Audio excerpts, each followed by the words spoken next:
লেখাপড়া শিখে যারা তারা বড় হয়, জ্ঞান ছাড়া পৃথিবীতে কেউ বড় নয়।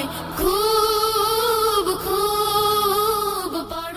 বিসমিল্লাহির রহমানির রহিম। সম্মানিত এলাকাবাসী এবং সুপ্রিয় অভিভাবক বৃন্দ, আসসালামু আলাইকুম। সৃজনশীলতায় নতুন কারিকুলামে আমরাই হব সেরা, এই প্রত্যয়ে মানসম্মত শিক্ষা আপনার সন্তানের কাছে পৌঁছে দিতে ঢাকা বিশ্ববিদ্যালয় ও বরিশাল বিশ্ববিদ্যালয়ের শিক্ষার্থীদের দ্বারা পরিচালিত স্কলার্স কোচিং সেন্টার ভর্তি চলছে ভর্তি চলছে ভর্তি চলছে ভর্তি চলছে। স্কলার্স কোচিং সেন্টারে ষষ্ঠ শ্রেণী হতে দ্বাদশ শ্রেণী পর্যন্ত বিজ্ঞান, মানবিক ও ব্যবসায় শিক্ষা সকল বিষয়ে ছাত্র ছাত্রী ভর্তি চলছে ভর্তি চলছে।